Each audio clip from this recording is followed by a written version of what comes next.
আজ আপনাদের জন্য নিয়ে এসেছি পান্তা।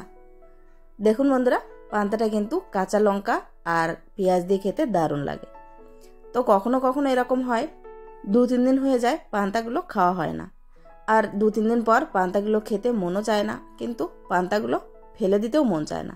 তাই আজকে এই পান্তা ভাত দিয়ে এই রেসিপিটি তৈরি করেছি। এতে করে পান্তা ভাতগুলো ফেলানোও লাগে না, আর দারুণ মজাদার ক্রিস্পি একটা কুড়কুড়েও তৈরি হয়ে যায়। দেখে সত্যি কি কেউ বুঝতে পারবে এই রেসিপিগুলো পান্তা ভাত দিয়ে তৈরি করা? নমস্কার, আমি নীলিমা, আপনারা দেখছেন এনপি টেস্টি ফুড। তো চলুন বন্ধুরা, পান্তা ভাত দিয়ে এই কুড়কুড়ের রেসিপিটি কিভাবে তৈরি করেছি দেখে নেওয়া যাক।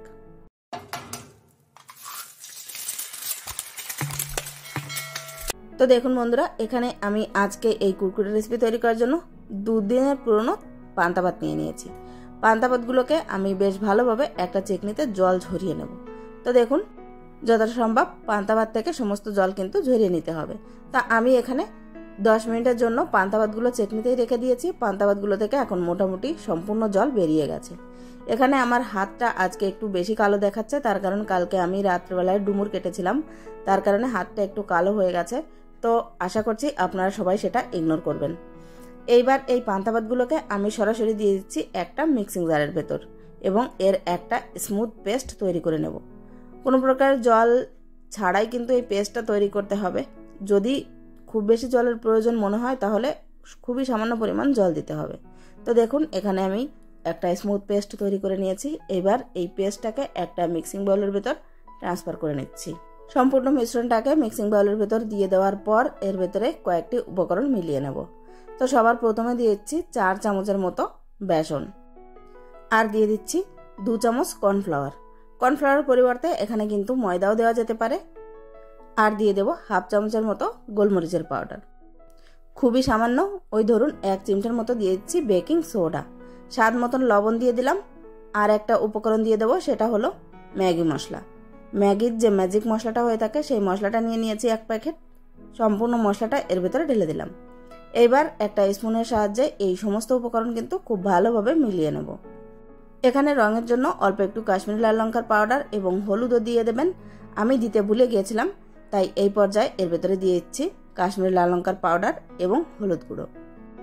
সবকিছুকে খুব সুন্দরভাবে কিন্তু মিলিয়ে নেব। এইবার এই মিশ্রণটাকে আমি একটু সাইড করে নিচ্ছি। কোনো প্রকার রেস্টে রাখার প্রয়োজন নেই, শুধুমাত্র সাইড করে নিলাম। এখানে আমার কাছে পাইপিং ব্যাগ নেই, সেজন্য আমি একটা দুধের প্যাকেট নিয়ে নিয়েছি। আপনাদের কাছে পাইপিং ব্যাগ থাকলে অবশ্যই সেটা ইউজ করবেন। এইবার এর ভেতরে মিশ্রণটাকে ভরে দিচ্ছি। যতটা সম্ভব পান্তা ভাতের মিশ্রণটাকে এর ভেতরে ভরে দেব। তারপর এর যে কোনার সাইডটা, এই সাইডটা একটু কেটে নেব। তো বন্ধুরা, কুড়কুড়েটা আপনারা কতটা মোটা অথবা পাতলা রাখতে চান সেই হিসেবে এই কোণটা কেটে নিতে হবে। তো দেখুন, আমি এখানে মোটামুটি মিডিয়াম করে কোণটা কেটে নিলাম। এরপর এই কুড়কুড়েগুলো ফ্রাই করার জন্য চুলোয় আমি তেল বসিয়ে দিয়েছিলাম আগে থেকে গরম হতে। এরপর এই প্যাকেট থেকে অল্প অল্প করে কুড়কুড়ের শেপে ব্যাটারটা দিয়ে দেব। বন্ধুরা, আজকে আমার এই পান্তা ভাত দিয়ে কুড়কুড়ের রেসিপিটি আপনাদের ভালো লেগে থাকলে অবশ্যই একটা লাইক করার অনুরোধ রইল। আপনাদের করা একটা লাইক আমাকে নেক্সট ভিডিও তৈরি করার জন্য অনেক বেশি মোটিভেট করে। আর আজকের এই রেসিপিটা যদি আপনারা ইউটিউব থেকে দেখে থাকেন তাহলে চ্যানেলটিকে সাবস্ক্রাইব, এবং যদি ফেসবুক থেকে দেখে থাকেন তাহলে পেজটিকে ফলো করে নেওয়ার অনুরোধ রইল।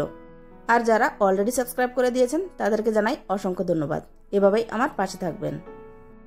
তো দেখুন বন্ধুরা, এখানে এক ব্যাচে যতগুলো কুড়কুড়ে আসে ততগুলো কুড়কুড়ে আমি দিয়ে দিয়েছি।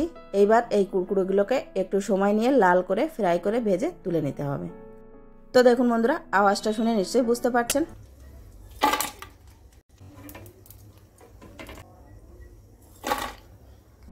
এই কুড়কুড়েগুলো কিন্তু অনেক বেশি ক্রিস্পি, কুড়মুড়ে এবং মজাদার হয়ে থাকে। তো এই একইভাবে বাকি কুড়কুড়েগুলোকেও আমি ফ্রাই করে নেব, তারপর ভেজে তুলে নেব। বন্ধুরা, এই কুড়কুড়েগুলোকে আমি একটু জিলেপি শেপেও তৈরি করে দেখাচ্ছি আপনাদেরকে। সেজন্য একটা ঝাঁঝরি বা এই যে ছিদ্রযুক্ত হাতা, এর ভেতরেই কিন্তু এরকম জিলেপির মতো শেপ দিয়ে নেব। তারপর তেলে দিলেই কিন্তু খুব সহজে এটা হাতাটা সারফেস ছেড়ে দেবে।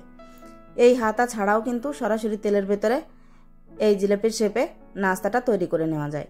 তো এই একইভাবে আমি বেশ কয়েকটা নাস্তা জিলেপির মতো শেপে তৈরি করে নিয়েছি। এবার এগুলোকেও ভালোভাবে ভেজে তারপর তুলে নেব। তো দেখুন বন্ধুরা, এখানে জিলিপিগুলো দেখতে কিন্তু দারুণ লাগছে। এগুলো মিষ্টি জিলিপি না, দেখলে কিন্তু কেউ বলতেই পারবে না যে এগুলো স্পাইসি জিলিপি। এখানে সম্পূর্ণ ব্যাটার দিয়ে আমার নাস্তাগুলো তৈরি করা হয়ে গেছে।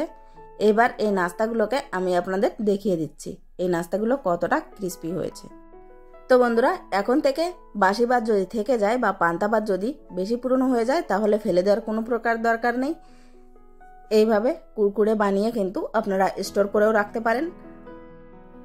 এই রেসিপি ঘরে বানানো থাকলে কিন্তু সন্ধ্যায় চায়ের আড্ডা একেবারেই জমজমাট হয়ে যাবে। বন্ধুরা, এই রেসিপিটা এতটাই বেশি কুরকুরে হয়, হাত দিলেই কিন্তু এরকম খুব সহজেই ভেঙে যায়, আর হাত দিয়ে প্রেসার দিলে ভেঙে একেবারেই চুরমুর হয়ে যায়।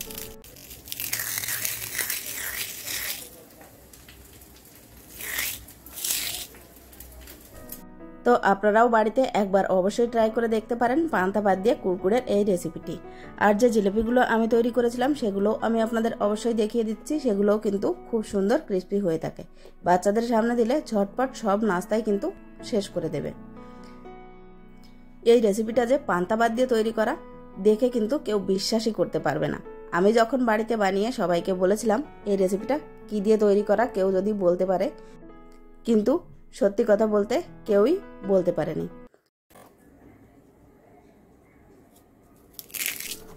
তো বন্ধুরা, আজকের মতো আমি এখানেই বিদায় নেব। আবারও ফিরে আসবো একটা নতুন রেসিপি নিয়ে। ততক্ষণ পর্যন্ত সবাই খুব ভালো থাকবেন, সুস্থ থাকবেন। ভিডিওটি ধৈর্য ধরে শেষ পর্যন্ত দেখার জন্য আপনাদের সবাইকে অনেক অনেক ধন্যবাদ। নমস্কার।